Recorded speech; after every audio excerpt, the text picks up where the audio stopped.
Berpengalaman menempuh pendidikan di bidang hukum membuatnya memiliki pemahaman yang mendalam tentang dinamika hukum di Indonesia.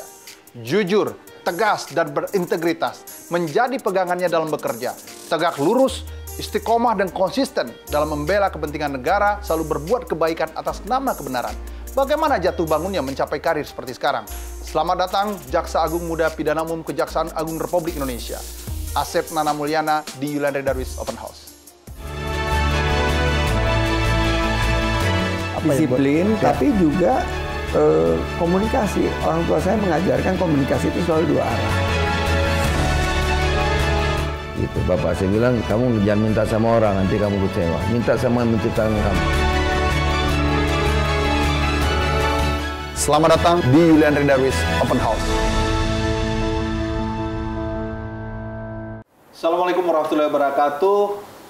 Hari ini kami berbahagia sekali bisa menjamu tokoh inspirasi yang mungkin menjadi catatan baik bagi kira-kira orang berbackground hukum, yaitu Kang Prof. Asep Nana Mulyana, Jaksa Agung Muda Pidana Umum Kejaksaan Agung Republik Indonesia. Mas Asep, terima kasih atas ruang baiknya nih. Ya. Bisa berbagi sharing dengan pemirsa Jawa Post TV atau JPM TV dimanapun berada. Ini adalah menarik sebuah memori atau nostalgia masa lalu yang mungkin lebih berat daripada masalah hukum ya. Karena database yang selama ini di mana gitu harus diambil satu-satu. Terlupakan ya. Terlupakan. Nah, ini menjadi Asep, ini adalah salah satu cara mungkin banyak orang berpikir jadilah seorang yang baik, bagaimana menyampaikan walaupun hanya satu ayat kalau di kita. Jadi kalau saya melihatnya gini Kak Asep, jadi muazin. Jadi muazin itu kan orang azan berkumandang, tapi dengar atau tidak atau sholat atau tidak itu masing-masing orang individu. Nah, ini bagian kita untuk menyeragamkan semangat itu sebenarnya. Mudah-mudahan ini menjadi inspirasi akan menghasilkan tokoh-tokoh Kang Asep baru di pelosok negeri, karena kita tahu bahwa jaringan JPM TV ini seluruh TV lokal ada di mana-mana dan bahkan di dunia. Sederhana gini Kang Asep, ini kan orang nggak tahu bagaimana kalau di cerita-cerita, kalau saya lihat di majalah, di televisi, orang taunya kan saya udah jadi aja begini. Tidak tahu orang apa yang terjadi, di mana tumbuh. Kalau saya sedikit kepo-kepo tahu dikit ya kan, karena beliau sahabat cukup lama dengan beliau. Jadi sebenarnya Kang Asep lahir di mana, tumbuh di mana, mungkin basic aja dari lahir, kemudian sekolah dulu, sekolah dasar Kang Asep. Jadi Bang Andre ya, saya ini ada seorang anak dari 7 bersaudara.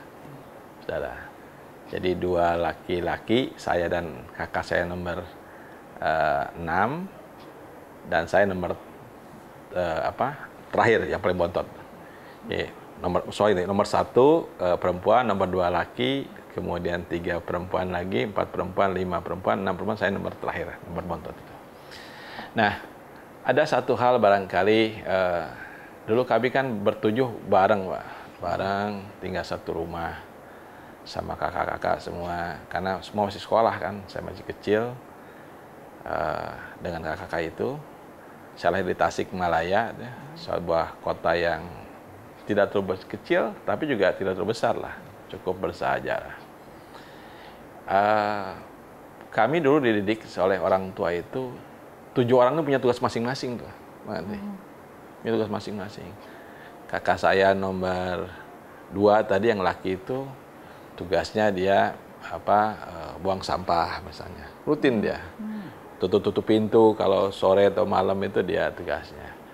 Kakak saya nomor 1 nyuci gitu, nomor 4 setrika, udah punya masing-masing gitu. Nomor 5 tuh masak tuh, terus yang lain udah ke warung, ke pasar dan sebagainya.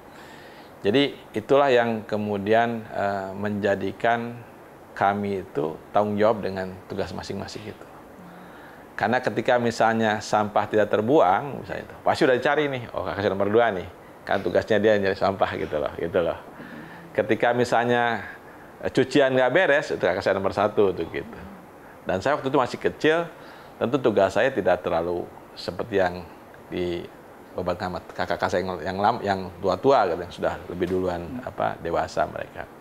Saya hanya membantu mereka, misalnya kayak tadi bantu sampah. Dulu kami melihara ayam gitu ya. Saya ikut ngasih makan ayam dan sebagainya di rumah tuh. Itulah yang kami Bang Andri lakukan ya. Sehingga saya merasa hidup dalam satu rumah tangga, satu keluarga yang kita berbagi peran, saling mengisi satu dan lain, dan kemudian dengan kita saling mengisi satu dan lain, kita kumpul bareng-bareng, kita nikmati rasa sama-sama itu. Suka dukanya, masakan enak dan tidak enaknya, kemudian juga tidur bersama-sama gitu, belajar sama-sama itu. Karena dulu bapak saya itu orang paling disiplin, Andi. Jadi setiap maghrib, habis sholat maghrib itu kami nggak boleh keluar. Harus, jadi selesai makan malam, meja makan dibersihkan, kami harus duduk semua situ di meja makan itu. Terus belajar itu. Ya saya waktu itu masih mau masuk SD ya, belajar suruh baca lah, suruh baca itu. Yaudah di situ. Kakak saya yang SMA belajar tuh. Kami satu meja itu. Sampai kurang lebih 8:30 itu rutin tiap hari. Kecuali libur ya.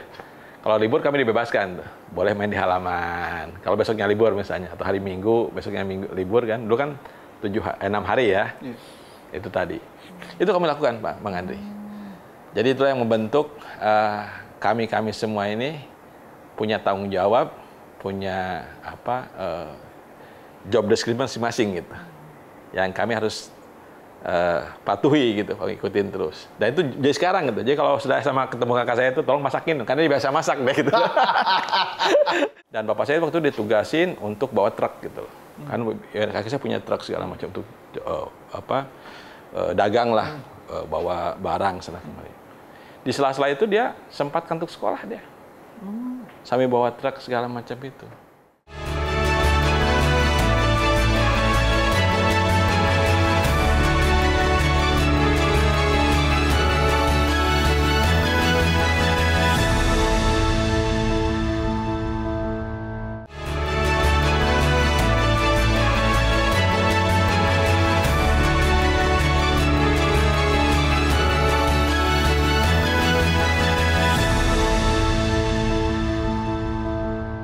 Kalau ada lagi, tolong dong nyetrikain, karena jago setrika dia gitu, dan terusnya gitu. Sampai sekarang kami masih begitu, kalau lebaran segala macam itu, bercanda-candanya kayak gitu lah gitu.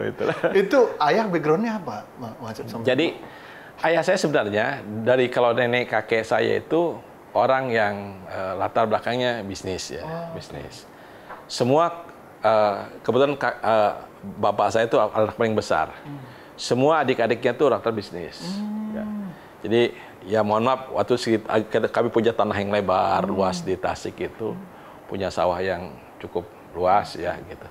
Tapi saya menarik dengan sosok bapak saya, dia tertarik dengan itu, Bang Andri. Yang lain tuh ada usahanya, usaha apa gitu. Bapak saya tuh nggak mau dia. Dan dia salah satu orang yang kekeh tuh gigih untuk sekolah.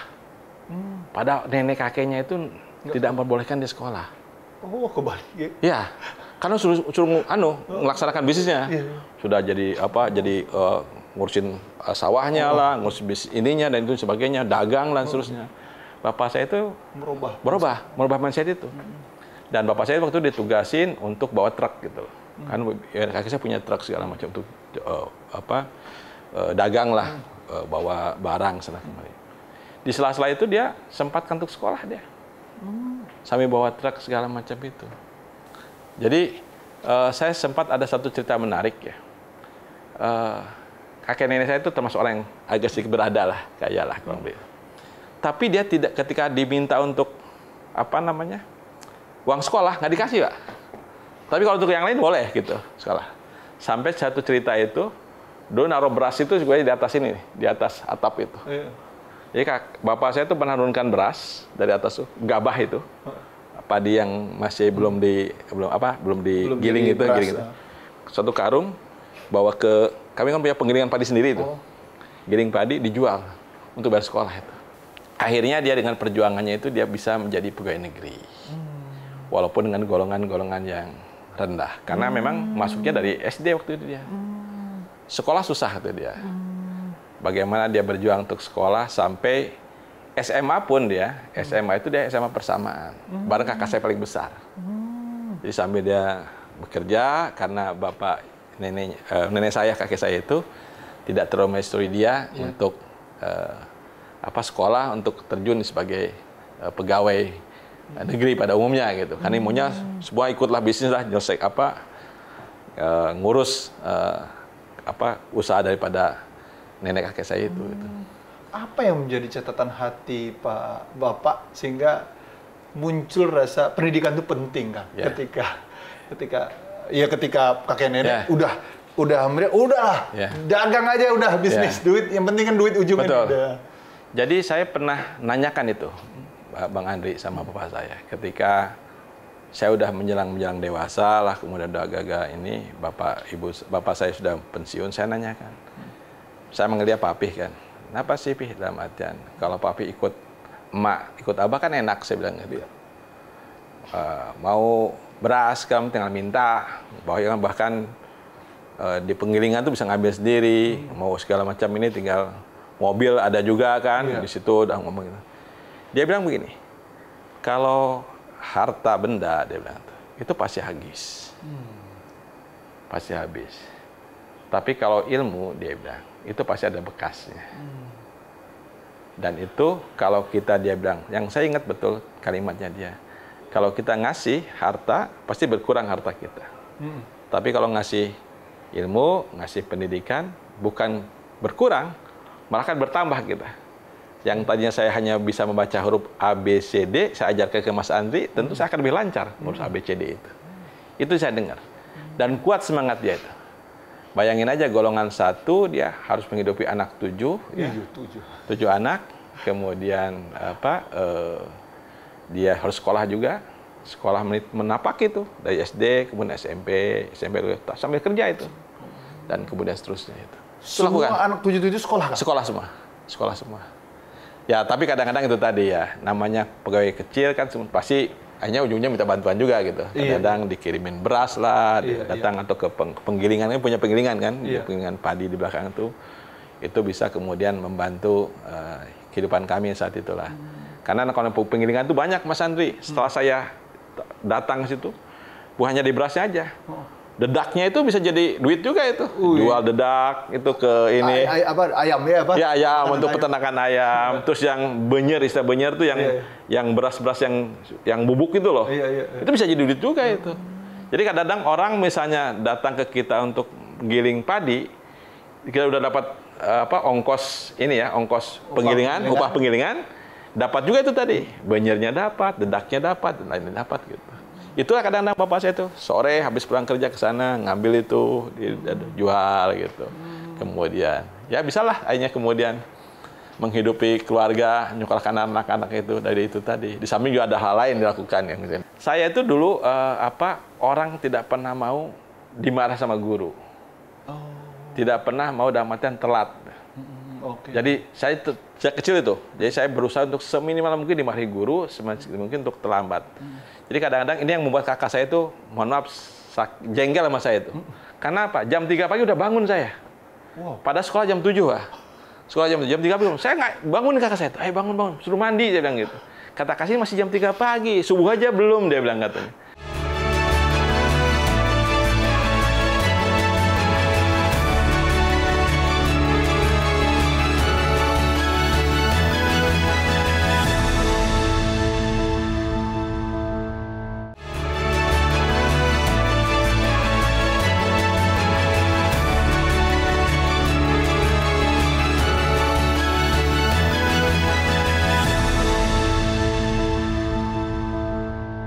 Jadi itu menjadi, dan itu semua respect karisma Bapak memang ini banget kuat kan? Ya betul.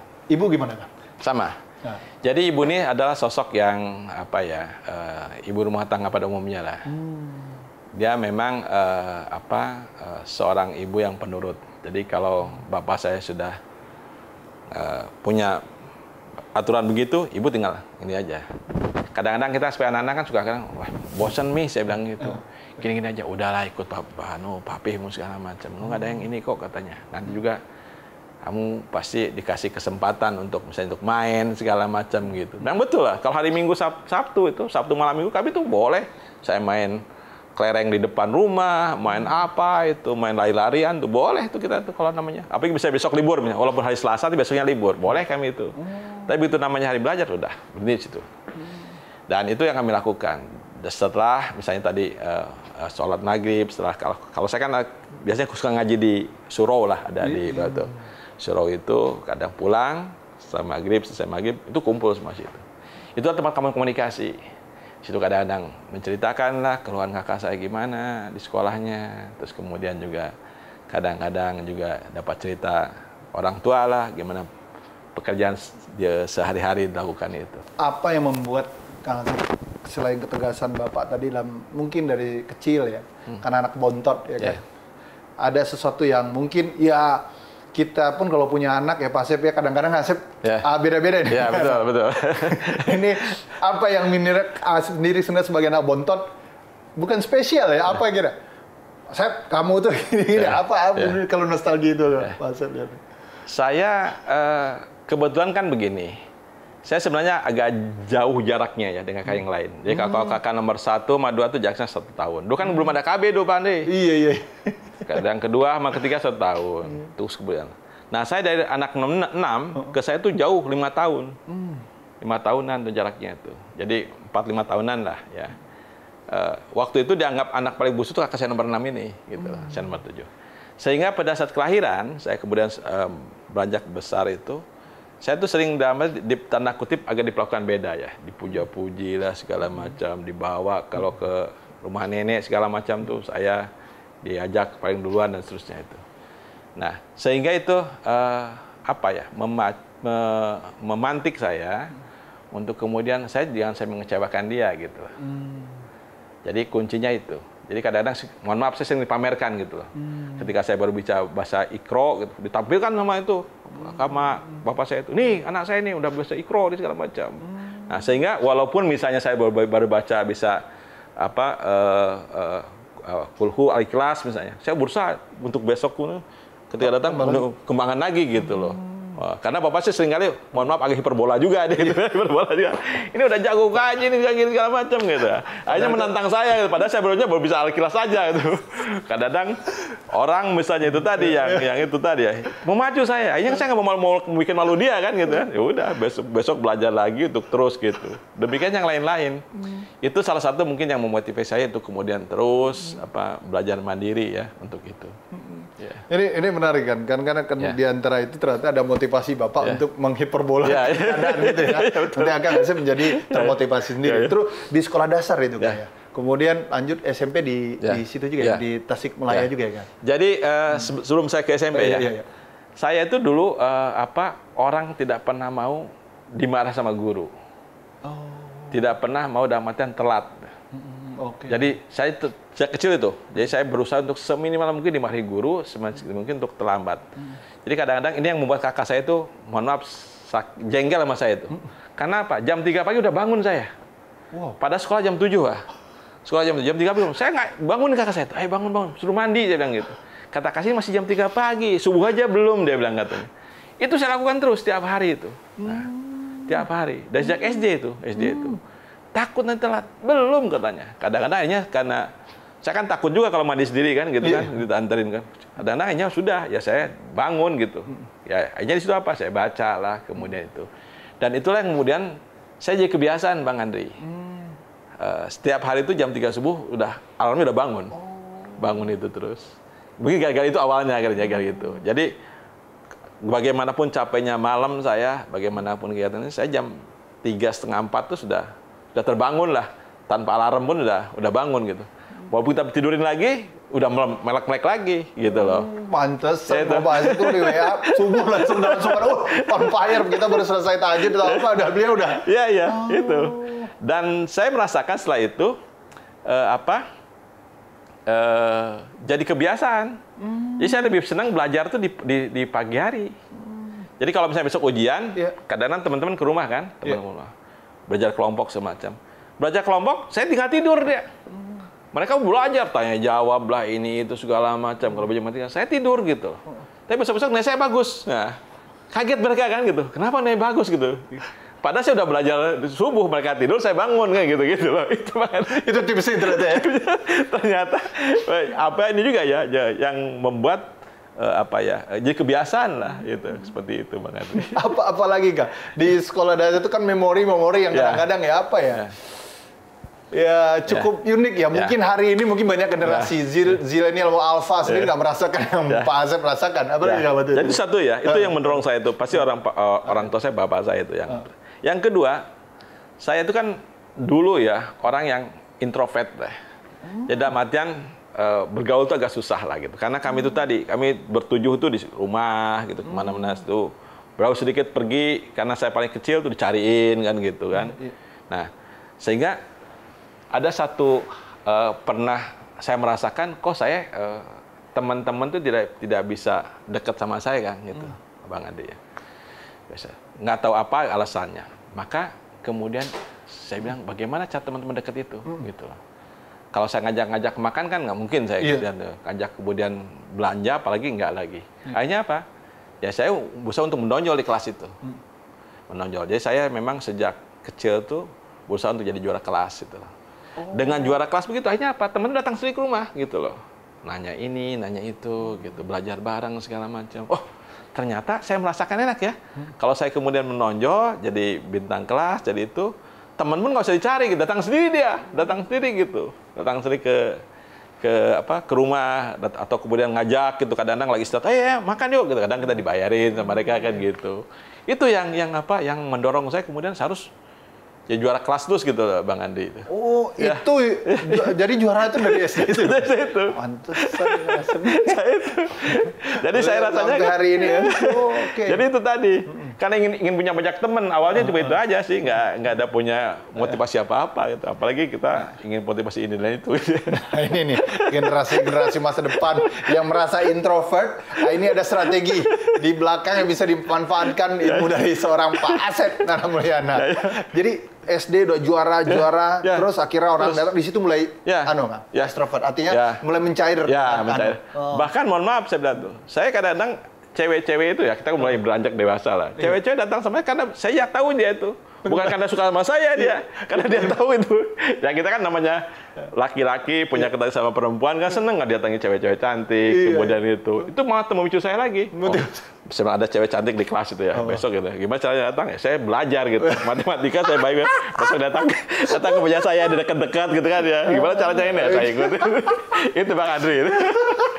Karena jujur aja, bagi saya ibu tuh jimatnya dunia lah. Gitu lah, jimat dunia. Saya berusaha kemudian sesibuk apapun, secapek apapun saya dah mengunjungi dia ya. Walaupun kadang-kadang ke tempatnya dia itu tidur saya kadang-kadang gitu kan. Tidur. Tapi seneng lah dia kadang-kadang masakannya dicicipin, dimakan itu. Itu yang saya lakukan ini. Jadi doa seorang ibu tuh betul-betul bagi saya yang menopang perjalanan energi terbesar dan menopang perjalanan hidup saya itu beliau itulah.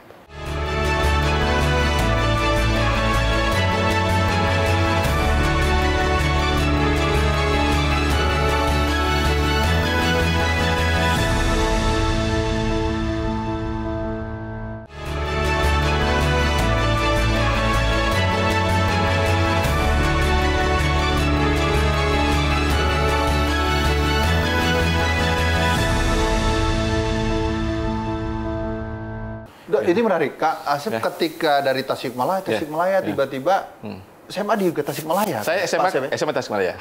Tiba-tiba terima di Undip. Bukan ya? Saya di Mataram dulu. Mataram ini surprise. Ini saya baca data beliau banyak banget buku-buku beliau. Jadi saya baca ini kisah beliau. Kenapa Mataram? Ya. Jadi tiba-tiba itu. Jadi ceritanya Mataram tuh gini. Saya dulu kan bapak saya itu jadi kepala cabang lah di Denpasar itu. Jadi itu sudah akhir-akhir beliau karena bayangnya jadi golongan 2 itu, golongan 3 bisa jadi kepala cabang di negara namanya, di Bali itu, di Bali. Terus saya kemudian waktu saya fisika saya. Fisika. Dulu kan A1 namanya. Salah satu kelebihan kalau A1 A2 itu boleh IPC, Pak. IPC itu IC. Bila bisa ngambil campuran ya, bisa ngambil IPA, bisa ngambil sosial. Saya tuh ingat saya tuh. Pilihan pertama metalurgi, pilihan kedua kemudian seingat saya itu pertanian, teknologi pertanian. Saya itu kan lagi pertanian lagi bagus-bagusnya lagi teknologi pertanian. Ketiga saya hukum di Mataram itu. Ternyata dua-duanya nggak masuk saya. Yang ITB nggak masuk, yang kemudian pertanian juga masuk hukum. Nah kebetulan kakak saya itu nikah ya, kemudian dapat dokter yang kemudian tugas di Lombok waktu itu. Terus saya ceritain sama bapak saya bilang, "Pi, saya keterima di Fakultas Hukum Undram." "Ya udah katanya, sini aja. Kalau sini kan ke Bali kan dekat katanya gitu. Ke Bali dekat. Kemudian juga setelah itu ada kakakmu situ juga lah katanya. Walaupun kamu kan bisa minimal kalau kurang-kurang apa bisa minta ke kamu segala macam. Jadi saya sekolah sana itu di Mataram itu. Jadi memang karena pilihan ketiga itu, pilihan ketiga yang IPA-nya nggak masuk. IPA-nya masuk, ternyata sosial saya masuknya gitu. Dan saya baru paham ternyata saya bukan orang eksak gitu ternyata gitu. Taunya setelah kuliah itulah. Saya lebih nyaman kemudian ternyata saya di sosial gitu. Terutama di Fakultas Hukum ini gitu. Jadi saya mulai menikmati lah bagaimana kemudian jadi belajar tuh dengan sepenuh hati gitu, kemudian dengan kesadaran sendiri. Saya baca buku Alfred Doren sampai habis Alfred Doren tuh. Gitu. Dulu namanya ada Van Kan itu, buku-buku Belanda tapi sudah dijemahkan Indonesia dulu kan. Yang tebal. Saya baca itu, kayak baca komik aja, komik aja itu. Saya baca itu. Dibangun itu tadi bangun jam 3 pagi, jam 2 pagi ya. Tetap itu ya. Ini mahalnya orang eksak masuk sosial. Orang sosialnya malas baca, banyak ngomong. Tapi kalau orang eksak senang baca, ya kan? Ya aduh, kelar sudah teknokrat, gabung jadi orang sosial, orang hukum. Oh jadi itu ini ya kan? Ya. Terus berlanjut, tumbuh itu dengan kemandirian, Ya. dengan ilmu-ilmu yang dipakai modal Bapak Ibu. Ada nggak kesan Bapak, Papi, Mami yang kira-kira membuat Kang Asep menjadi ketika mandiri selama ini kan Bapak Ibu tuh selalu bawa Asep ini ditoto ya, tiba-tiba menjadi seorang yang mandiri sendiri. Apa modal yang paling berkarakter, karena generasi muda tuh transisi banget kan? Bapak saya itu orang memang yang mengarahkan ya, ibu saya juga mengarahkan. Tapi kita memberikan argumentasi. Contoh beginilah. Dulu saya waktu masuk penjurusan, ibu saya tuh ingin saya jadi dokter. Ibu bawa saya itu. Tapi saya yakin saya itu udah bukan tipikal dokter saya itu. Karena mohon maaf ya, ngeliat darah kadang-kadang gitu lah, agak sedikit gimana gitu lah gitu. Akhirnya saya kemudian bilang sama ibu saya, walaupun agak sedikit berbohong tanda kutip ya. Saya bilang, "Mi, saya masuk A1 aja ya." Terus dia bilang, "Bisa masuk kedokteran?" "Bisa, kalau A1 kan ke A2 bisa," sebenarnya gitu. Tapi sebenarnya cara-cara saya untuk menghindari itu tadi. Tapi saya jelaskan sama dia bahwa saya bilang sebenarnya saya bukan mau dokter, saya bilang, karena saya bukan situ. Dia mau menerima. Karena pada situ cita-cita saya itu gini Bang Andri, ingin jadi wartawan waktu saya itu. Cita-cita saya. Bener. Karena saya suka nulis kan. Saya ingin jadi wartawan dulu tuh. Jadi wartawan tuh keren, kemudian bisa kemana-mana, bisa kemudian ketemu banyak orang penting dan seterusnya itu. Kayak Bang Andri lah gitu. Saya tuh itu waktu saya, makanya saya waktu S1 ngambil tata negara dulu, bukan pidana. Pidana tuh waktu saya nggak begitu suka saya. Pidana itu. Kalau kuliah ya dengerin aja lah Gus gitu. Saya gitu, tapi buku-buku tata negara, keperdataan itu saya baca, itu saya ikutin terus gitu. Itu banget. Ini menarik. Pak Asep makin meruncing ya ilmu-ilmu yang dibagi sama beliau. Asep, jadi kalau dipikir nih, andanya Papi atau Bapak itu hadir dalam kondisi ini, nggak tahu Bapak ini anaknya sudah sampai di level yang luar biasa, di level aparatur sipil negara. Artinya level ini kan level politik lagi ya. Kalau Jaksa Agung udah level politik. Ya kalau ini puncak semaksimal. Jadi doa, ikhtiar yang dilakukan oleh Bapak sehingga membuat konsistensi istiqomah seorang Pak Asep Nano Mulyana itu seperti ini kan. Kalau bisa Jadi Bang Andri ya, saya tetap punya keyakinan doa orang tua itu pasti paling maju. Jadi saya di samping kemudian saya tadi belajar ya, apapun saya lakukan. Ketika saya dalam artian mau tes ya, dari mulai tes perguruan tinggi, dulu kan tes perguruan tinggi, saya pasti telepon ibu saya. "Mi, saya besok mau tes, doain ya." Ibu saya tahajud tuh pasti tuh. Bangun tuh dia. Doanya itu. Saya mau naik pangkat misalnya gitu. Besok saya mau kenaikan pangkat nih, ada ininya segala macam. Saya telepon ibu. Selalu saya telepon ibu. Makanya saya sempat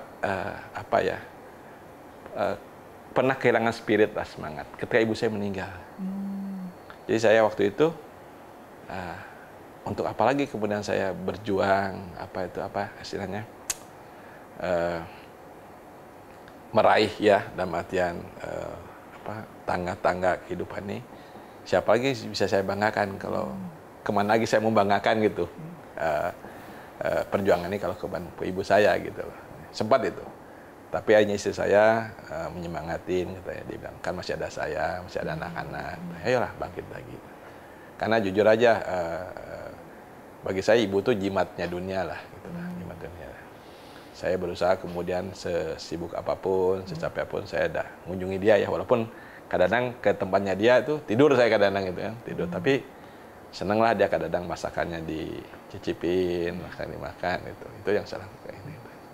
Jadi doa seorang ibu tuh betul-betul bagi saya yang menopang perjalanan energi terbesar dan menopang perjalanan hidup saya itu beliau itulah. Ya. Dan dia selalu yakin, udah pokoknya jangan banyak pikiran, belajar yang baik, usaha yang baik, kemudian saya berdoa. Dan betul tuh. Jadi sebelum sampai pengumuman itu kadang-kadang ibu saya belum lepas itu namanya mau kena itu. Ya Allah. Terus dia itu. Kuat banget seorang ibu ya. Saya banyak anak muda ya, mungkin pemirsa dimanapun berada tidak memahami bahwa filosofi yang supranatural sungguhnya itu adalah doa ayah dan ibu ya kan ya. Itu dalam sekali untuk mengantarkan apa yang kita harapkan sebenarnya. Jadi Pak Asep Nana Mulyana salah satu proses qadarullah itu. Jadi luar biasa. Jadi kalau ibu hari ini hadir tuh sebuah ini ya. Suatu itu kebanggaannya di atas yang baca Iqra tadi kalau Bapak tadi bilang, ini anak saya udah bisa Iqra kayak gitu ya, luar biasa. Kadang-kadang itu tadi teman-teman mau sidang berkas, bawain berkas saya, wah saya siap, segitu berkas yang tebal-tebal saya bawain. Itu yang jadi cerita juga gitu, ketika saya jadi kajari, nah dia kasih saya sebalikan, saya bilang sama dia, dulu kamu kan suruh bawa saya tas berkas, kan bawa berkas saya.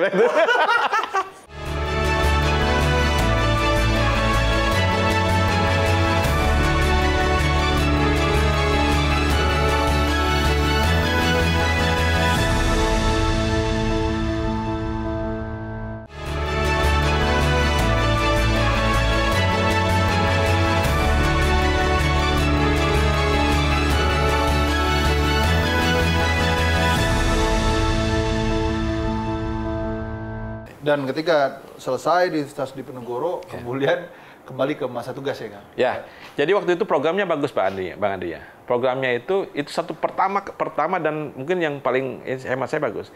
Jadi combine ya. Semester 1-3 kami di Semarang, akademis lah, biasa kuliah S2 pada umumnya. Semester 4 kami ke Jakarta, ke Ragunan, namanya pendidikan jaksa. Nah, nanti hasilnya ditransfer ke sana. Jadi kalau saya misalnya PPJ saya dapat 80, itu setara dengan A misalnya gitu. Sampai sana. Itu sebagai syarat untuk kelulusan S2 kami. Jadi kalau kamu pendidikan jaksanya nggak lulus juga S2-nya kami gitu loh. Gitu loh. Nah, kemudian semester 1, 2, 3, 4 di sini 5 nyusun tesis. Tesisnya aja. Jadi kami punya pemahaman akademis yang cukup. Kemudian ada pemahaman skill ya, kemahiran, praktek juga untuk praktek. Ikut jadikan satu. Itu hemat saya juga bagus. Sekarang dipakai kampus Merdeka kalau ya, itu. Betul, Jadi betul. lebih ini combine. Combine itu. Jadi prakteknya dapat, kita kemudian teori-teori pengen akademis itu kuat juga gitu. Sehingga kami ketika buat dakwaan agak berbeda dengan teman-teman yang lain misalnya. Karena kami punya basis teori, kami sering mengutip-ngutip misalnya pendapat pakar dan sebagainya, kita buat rekusitor dan seterusnya gitu. Gitu. Nah, ketika itu mulailah karir sungguhnya itu kepakaran mulai dipakai kan. Master di bidang magister di bidang hukum. Tugas balik lagi ke Diklat ya. Waktu itu kemudian karena saya gini, Bang. Waktu saya pindah keterima itu kami di BKO-kan. Oh, di BKO-kan langsung. Di BKO-kan dikerja di Kejati sama di Kejari. Oh. Di sebagian ada di Kejati, sebagian di Kejari. Saya waktu itu di Kejati saya. Oh. Di Kejati, tarik ke sana. Jawa Tengah. Jawa Tengah itu. Nah, karena waktu itu saya kuliah, Iya. ada pengalaman menarik juga. Saya sering diminta oleh pimpinan, oleh kemudian ya senior-senior itu bikin makalah saya, Pak Adi. Oh. Buatin makalah apa? Itulah yang kemudian saya nulis mulai dari situ, Bang Adi. Oh. Yang dalam artian secara konsisten ya. Dulu memang di kuliah saya nulis juga, jadi pimpinan redaksi majalah, koran kampus saya. Tapi mulai nulis ilmiah di situlah. Di situlah saya mulai nulis buku itu di situ. Karena kami terbiasa bikin makalah ini, bikin makalah. Kadang-kadang itu, oh iya buat. Nanti besok saya ada ini ya, ngisi di lapas misalnya, ada seminar atau FGD tentang ini, perlindungan terhadap warga binaan gitu. Saya buatin. Gitu. Besok ada ini lagi, saya buatin gitu. Dan alhamdulillah Bang Adi, situlah kemudian juga ya namanya kita ada uang lelahnya juga karena dikasih juga itu lah. Itu ya. Udah jadi dosen duluan langsung tutorial menghasilkan. Ya menghasilkan itu. Ya, kan? Dan saya senang menikmati gitu, menikmati karena saya ingat pesan bapak saya itu, kalau ilmu itu kamu bagikan Bermanfaat. bisa bertambah. Rezeki kamu pun akan bertambah. Iya, Ya. betul, ya. Kamu dulunya hanya bisa ABCD, sekarang kamu ini tambah bisa sampai E, F, G dan H dan seterusnya gitu. Betul. Nah itu Pak Asep setelah itu mereka kemudian baru di jabatan profesional lain. Jadi waktu itu saya kemudian akhirnya karena sudah jaksa, Iya. walaupun jaksa saya itu paling terlambat di antara teman seangkatan saya. Oh. Karena teman seangkatan udah duluan dia. Saya tuh ya sering dibercanda-candain lah waktu itu. Kamu masih tak usaha kan? Bawain tas saya dong. Oh siap, saya bilang gitu. Kalau nyetir sama teman-teman gitu kan. Nyetir sama teman, ini suruh nyepir dia nih. Dia kan TU nih katanya. Saya siap aja kan gitu. Tapi saya dalam artian kayak gitu bukan dijadikan suatu hal ini. Candaan aja. Sehingga motivasi untuk, saya harus jaksa juga kayak dia nih. Gitu. Bisa dalam artian nanti sama-sama nanti. Kadang-kadang itu tadi teman-teman mau sidang, bawain berkas saya. Wah siap, segitu berkas yang tebal-tebal saya bawain. Itu yang jadi cerita juga gitu. Ketika saya jadi Kajari, dia jadi kasih saya sebalikan, saya bilang sama dia, dulu kamu kan suruh bawa saya tas berkas, kan bawa berkas saya. Teman seangkatan tapi bercanda-canda gitu ya. Tapi jadi apa? Saling memotivasi lah, bukan untuk hal-hal yang negatif ya gitu. Itu Bang Andri yang jadi perjalanan itu ternyata penting tulus, ikhlas, berjalan dengan cara yang baik, bantu orang, mau mengangkat apa aja, angkat, kan? Menjadi Kajari, baru bertambah terus kan? Sampai jadi Kajati ya. Aspisus pernah juga ya kan? Ya, Aspisus di Sumatera Utara. Nah, cita-citanya tercapai dong, bahwa keliling jadi wartawan keliling Indonesia. Ini ternyata lebih lama. Tapi kan dulu waktu wartawan keliling sepingdasan, keliling Ramadian kita bisa keluar kemana. Kalau sana kan tugas betul-betul setahun, 2 tahun. Bedanya gitu. Tapi lebih dalam. Tapi lebih dalam, betul. Menikmati kearifan lokalnya berasa. Betul. Nah, lika-liku karir ini ternyata konsistensi itu nothing tulus dengan kita bukan ambisi tapi lakukan yang terbaik ya kan. Nah, perjalanan itu kemudian berlanjut sampai menjadi seorang dirjen di perundang-undangan. Kemudian sekarang di Amanah Negara sebagai Jaksa Agung Muda Pidana Umum. Nah, ini kan tidak semua orang menjadi kalau ibaratnya ikuti jalan Pak Asep, ditunungi profesi gini nggak jadi. Ternyata ada yang kisah tadi itu bahwa ada kisah, ada ibu, ada dorongan ini. Dan ini kadang-kadang nggak kelar, bahwa hidup itu nggak kelar di kita saja. Benar ya Pak? Betul. Ada sesuatu yang mendorong itu untuk tercapai sesuatu hal yang kita inginkan ya Pak Asep. Apa yang Pak Asep rasakan lagi dalam karir ini? Kayaknya ini tantangannya sudah, menurut saya sih udah selesai atau apa. Tapi apapun itu kan negara masih butuh Pak Asep hari ini. Apa yang Pak Asep rasakan? Yang kuncinya beginilah. Kuncinya dimanapun ditugaskan, kita pasti harus mensyukuri itu dulu. Makanya ketika saya ditugas dimanapun, saya bilang sama teman-teman di mana saya bertugas, jadi Kajari, karena syukuri, saya bilang gitu. Syukuri bahwa masih banyak teman-teman kita yang ingin jaksa seperti kalian tuh masih banyak, saya bilang itu. Saya pasti itu kata pertama itu. Cintai pekerjaan saudara itu. Karena kemudian masih banyak saudara-saudara kita, teman kelas kita, SD kita, teman kemudian SMA kita, masih banyak pada kita tadi. Nah, kalau kita kemudian mencintai pekerjaan kita syukuri, pasti akan dilakukan maksimal. Itu Bang Andri yang punya tanamnya. Karena kalau kita belum apa-apa mengeluh, aduh saya kenapa sampai sini? Betul. Tahu sini tuh. Udah pastilah, jangankan mau prestasi. Yang inginkan apa? Kasak kusuk nanti kan, ingin pindah ke sini lah, ingin kemudian itu. Udah kemudian apa? Kemerungsung aja adanya. Gemerungsung. Marah-marah aja kita, bagi nggak jelas itu. Lingkungan sekitar itu pasti nggak akan nyaman.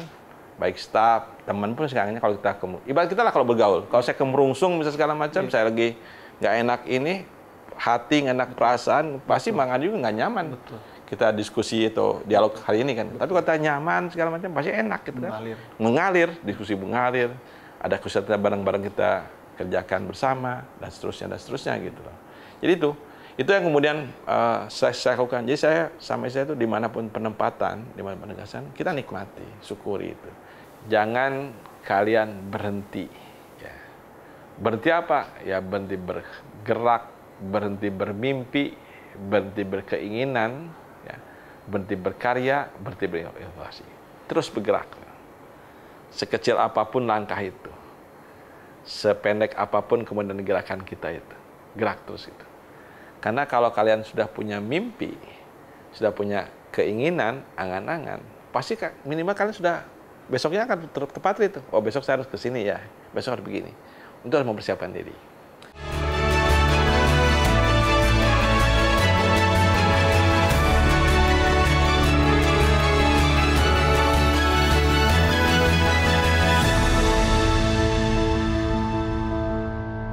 Disiplin, tapi juga komunikasi. Orang tua saya mengajarkan komunikasi itu selalu dua arah.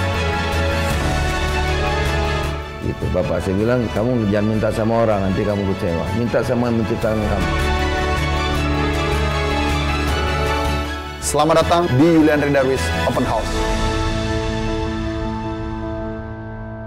Agak rileks nih. Hobinya apa sih Pak Sep sekarang? Saya kalau sekali tanya hobi, nggak jelas Bang Andri. Karena apa? Karena kalau kita nanya hobi, misalnya saya dulu kan, saya hobi mulai dari tenis, misalnya hobi olahraga tenis. Tapi ketika kemudian lingkungan senior itu senangnya kemudian olahraga lain, kadang harus balik arah gitu loh. Belum lagi tentang waktu Bang Andri. Betul. Tapi yang pasti saya menjaga ya olahraga terus menjadi bagian daripada kehidupan, menjadi bagian daripada rutinitas hidup lah. Saya usahakan sesibuk apapun, padat apapun, minimal ya gerak-gerak badan itu haruslah itu. Dan saya memang jalan salah satu jalan kaki itu, jalan kaki pingpong. Nah, pingpong saya walaupun saya nggak jago ya, tapi saya cara untuk cari keringat yang aman gitu. Untuk usia-usia saya ini udah mulai ujur nih ya, udah ujur kan, cari olahraga yang aman itu, yang nggak berat-berat, yang tidak menimbulkan risiko cedera dan sebagainya. Pingpong saya paling sering renang lah itu. Renang juga ya, itu aja ketiga. Olahraga kelar. Ya. Nah, mengasah olah rasa nih, Ya. Prof. Kenapa olah rasa ini keluarga? Ya. Itu kan saya lihat Ya. kan Prof salah satu orang yang paling family man lah. Ya. Bagaimana dengan kondisional negara? Saya merasakan itu negara membutuhkan full Ya. 100 ini, ya kan ada full energi juga yang harus kita sharing juga. Ya. Gimana? Jadi soal olah rasa ya, saya sering kali juga mengajak anak-anak itu ketika jalan kemanapun itu, kadang-kadang cari jalan yang tidak enak juga gitu, ke tempat-tempat yang mungkin ya mereka tidak beruntung. Saya suka ajak gitu. Saya bilang, Mas, coba kamu, saya bilang, lihat tuh, kamu masih enak ya, makan aja kamu nggak usah nyari, saya bilang gitu. Ya. Mereka tuh untuk cari bisa suap nasi segala macam masih harus berjuang. Maka anak saya itu saya latih tuh jangan sampai buang makanan sekecil apapun. Kalau kamu kuatnya makan 2 sendok ya 2 sendok aja ambil itu. Masih banyak selama itu tadi. Itu saya lakukan. Hal-hal kecil seperti itu. Kemudian lihat lagi yang lain lagi. Coba saya bilang tuh. Saya Bang Andri, mohon maaf, kalau saya sering menemukan uang 500 perak yang logaman itu, sampai sekarang nih, saya suka ambil tuh. Tapi saya bilang sama anak saya, jangan sampai uangmu itu masukkan ke kantong. Ambil, kalau nggak ada ini ya, masukin kemudian ke kenceng masjid segala macam. Saya bilang jangan lihat uang 500-nya. Kalau kemudian nggak ada 500 perak, nggak jadi 10.000 itu, saya bilang itu. Kata tadi itu. Itu bagian penting dari anak. Dan alhamdulillah anak-anak saya sekarang itu, walaupun dia kuliah di luar kota itu, dia laporan tuh sama ibunya tuh. Mau beli apa aja misalnya, mah ada mau gojek ya gitu. Itu suka laporan kadang-kadang. Beli makan misalnya, dia kos kan ya kan, kos. mau Gojek, ya udah kan kamu udah punya uang, masih menanyakan itu. Karena dia tanggung jawab, kasih alokasi sekian dia tanggung jawab. Ada orang misalnya dia pingin beli laptop segala macam, dia ngasih tahu, nanya dulu, mah boleh nggak? Laptopnya agak mahal mah, sekian juta segala macam, boleh nggak mah gitu. Padahal dia punya uang di tabungannya itu, tanyakan itu. Nah, itu saya lakukan karena saya bilang tidak ada sesuatu yang instan ya, pasti diperoleh dengan perjuangan. Sebagai segmen yang motivasi untuk konspiratif kita hari ini, apa pesan dari harapan Prof untuk anak muda Indonesia yang agar menjadi pemimpin yang hebat, bukan hanya di bidang hukum tapi bidang lainnya. Silakan Prof. Jadi saya selalu pesankan ya, terutama sama anak-anak saya, jangan kalian berhenti. Berhenti apa? Ya berhenti bergerak, berhenti bermimpi, berhenti berkeinginan, ya, berhenti berkarya, berhenti berinovasi. Terus bergerak. Sekecil apapun langkah itu, sependek apapun kemudian gerakan kita itu, gerak terus itu. Karena kalau kalian sudah punya mimpi, sudah punya keinginan, angan-angan, pasti minimal kalian sudah besoknya akan tepat itu. Oh besok saya harus ke sini ya, besok harus begini. Untuk mempersiapkan diri. Jadi itu mungkin yang saya sering pesankan sama anak-anak saya itu. Silahkan saya bilang gitu, kalian sudah dewasa, udah punya pilihan, udah punya kemudian juga pemikiran sendiri, monggo lah. Tapi itu. Dan saya pesan bahwa tentu jangan berpuas diri, intinya itu. Karena tantangan ke depan tidak semakin mudah, semakin sulit. Saya ceritakan lah, dulu zaman papahmu, saya cerita bagaimana mendorong untuk sekolah khususnya. Papahmu dulu, saya bilang, namanya SMA itu zaman kakek nenekmu dulu, SMA itu sudah jadi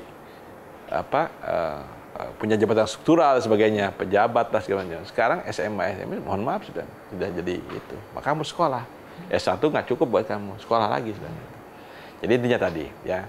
Jadi terus kemudian bermimpi terus, berangan-angan terus, bercita-cita terus, berkeinginan terus, dan jangan kemudian tadi saya bilang, Anda terjebak pada zona nyaman. Ketika kita terjebak zona nyaman, sudah semua keinginan, semua kemudian upaya akan pupus di situ. Kita akan menjajal di tempat. Sementara teman-teman kita, ya, negara-negara luar sudah lari kemana-mana. Gitu. Masa kita mau bergerak di tempat itu? Itu Bang Andri. Ya. Profesor Asep Nana Mulyana. Prof, terima kasih atas ruang baiknya. Mengurang kisah klasik, ya, berbagi cerita di salah-salah sibuk waktunya. Kami tahu sekali padat dan sukses terus Prof. Dan tetap menginspirasi. Kita akan berjumpa di episode inspiratif selanjutnya. Terima kasih. Assalamualaikum warahmatullahi wabarakatuh. Salam.